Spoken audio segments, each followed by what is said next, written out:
Les inondations, je ne parlerai pas du cas spécifique des Parcelles Assainies. Je pense que aux parcelles, comme un peu partout au Sénégal, nous voyons une situation extrêmement difficile.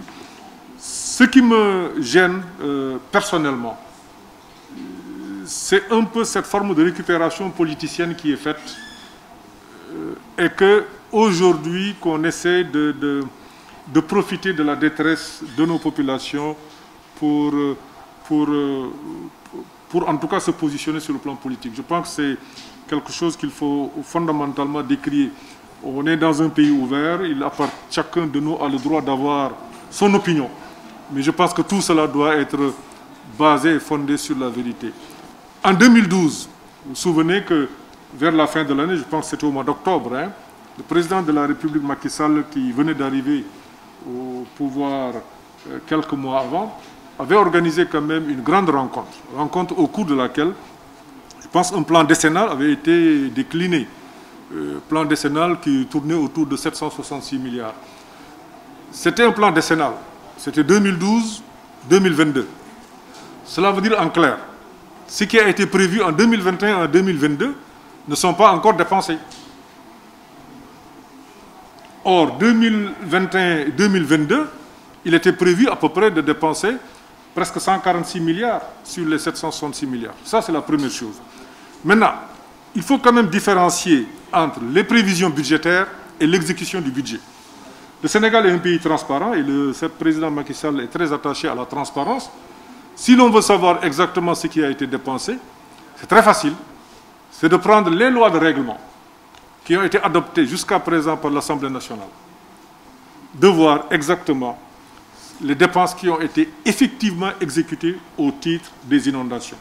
Et l'on se rendrait compte très vite, que les efforts qui ont été faits par le président de la République pour soutenir les populations, si ces efforts n'avaient pas été faits, aujourd'hui, on parlerait d'autre chose au Sénégal.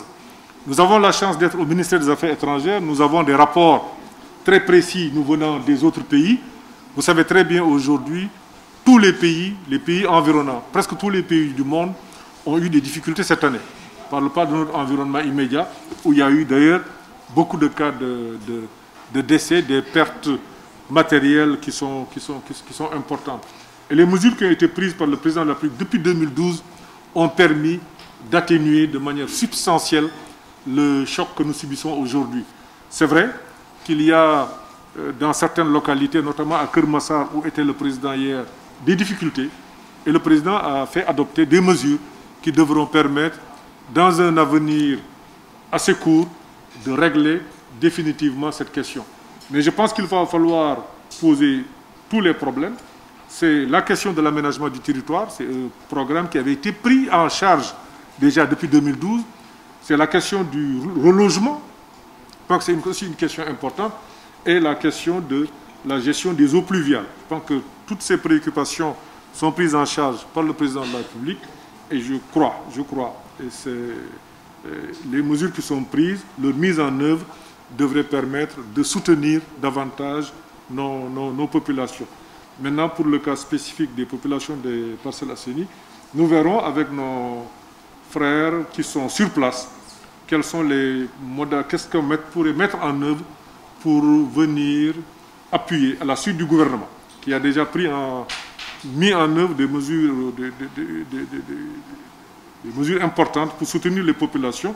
Maintenant, chacun de nous, en ce qui le concerne, fera ce qui est possible pour soutenir davantage les populations. Je pense qu'il faut qu'on soit beaucoup plus solidaire, que l'on soit beaucoup plus objectif et qu'on s'éloigne un peu de la politique politicienne. Chaque fois quand on a une difficulté